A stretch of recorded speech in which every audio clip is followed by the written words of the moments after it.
वो बहुत कम लोग उस समझ को रखते हैं।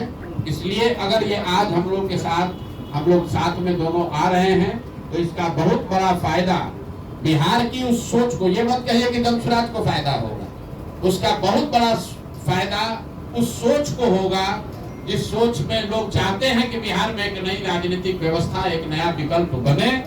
वो विकल्प बने जिसमें कि अब बिहार में भी शिक्षा और रोजगार की बात हो, बिहार भी अन्य राज्यों की तरह विकास की दौड़ में शामिल हो, और जिन लोगों का भी ये सपना है कि अगले 10 वर्षों में बिहार देश के 10 अग्रणी राज्यों में शामिल हो, वो उस सपने को पूरा करने के लिए जो सेना, जो राजनीतिक फौज, जो फॉर्मेशन तैयार हो रहा है, उसके अगुवा के तौर पर आप आज से आरसीपी साहब को भी देखें।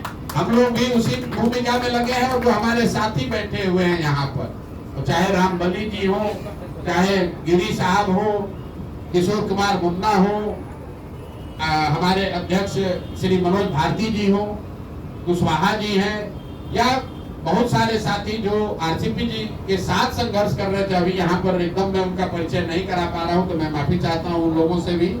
ये सारे वो लोग हैं जिनके मन में सिर्फ एक ही बात है कि बिहार फिर से वापस जंगल राज की ओर नहीं लौटना चाहिए, और नीतीश जी की आज जो स्थिति है उसका फायदा उठाकर भाजपा पिछले दरवाजे से बिहार में कब्जा नहीं कर सके।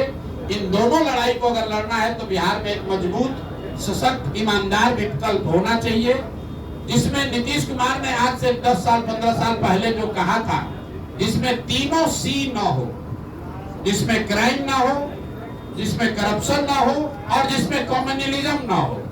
ये बात कभी किसी जमाने में नीतीश कुमार जी ने हम लोग को बताया कि प्रशांत जी, आरसीपी बाबू, आप लोग ऐसा दल बनाइए, जदयू का इतना विस्तार कीजिए कि जो मेरा मूल सोच है कि बिहार में वो दल बने जिसमें क्राइम, करप्शन और कम्युनलिज्म तीनों की जगह न हो।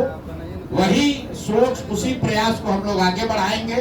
अंतिम एक बात और कहूंगा, जो भी साथी जदयू के हैं, मैं और आरसीपी जैसे लोग ये जानते हैं कि इस राज्य में किसी राजनीतिक दल में अगर सबसे ईमानदार और सही राजनीतिक कार्यकर्ता, नेता की बात नहीं कर रहा हूँ, कार्यकर्ता किसी दल में है तो वो जदयू में है।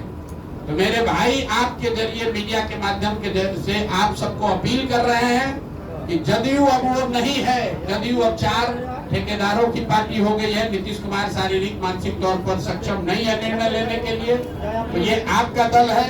आप उस डूबती नाव को छोड़िए, और नीतीश कुमार व्यक्ति से ज्यादा नीतीश कुमार विचार का अगर आप सम्मान करते हैं तो आपको मालूम है कि आपका रास्ता जनसुराज है। जनसुराज ही वो व्यवस्था है जिससे कि बिहार में समाजवाद को जिंदा रखा जाएगा, लोहिया और जेपी के सिद्धांतों को आगे रखा जाएगा, जो गांधी को लेकर आगे चलेंगे, जो समाज के सभी वर्गों को साथ लेकर चलेंगे, और क्राइम, करप्शन और कम्युनलिज्म से मुक्त कोई राजनीतिक व्यवस्था होगी, उसका नाम जनसुराज है। तो आपके माध्यम से सभी उन जनता दल यूनाइटेड या उस तरह की व्यवस्था से जुड़े हुए राजनीतिक साथी कार्यकर्ताओं से भी आग्रह करता हूं कि आपको रास्ता दिख रहा है, अगले 1-2 महीने में तुरंत ज्वाइन कीजिए, उस डूबती हुई नाव को छोड़िए, क्योंकि अब नीतीश कुमार ना वो दल चला रहे हैं, ना वो दल चला सकते हैं। सरकार अफसर चला रहे हैं, और जनता दल यूनाइटेड 4-5 ऐसे ठेकेदार चला रहे हैं ना जिनका राजनीतिक अनुभव है, ना उनको कोई राजनीति से उनका सरोकार है। उनका सरोकार बस इतना ही है कि जितना हो सके बिहार को लूट लो 4 महीने में, क्योंकि इसके बाद तो व्यवस्था बचने वाली नहीं है। इसी के साथ मैं अपनी बात खत्म करूंगा। आज के दूल्हा, आज के नायक आरसीपी साहब हैं। एक बार फिर से इनका तहे दिल से शुक्रिया और धन्यवाद अदा कर रहा हूं, और बाकी सब सारा सवाल जवाब इन्हीं से कीजिएगा। बहुत बहुत धन्यवाद। क्या ज्वाइनिंग का मतलब क्या है? जब हम लोग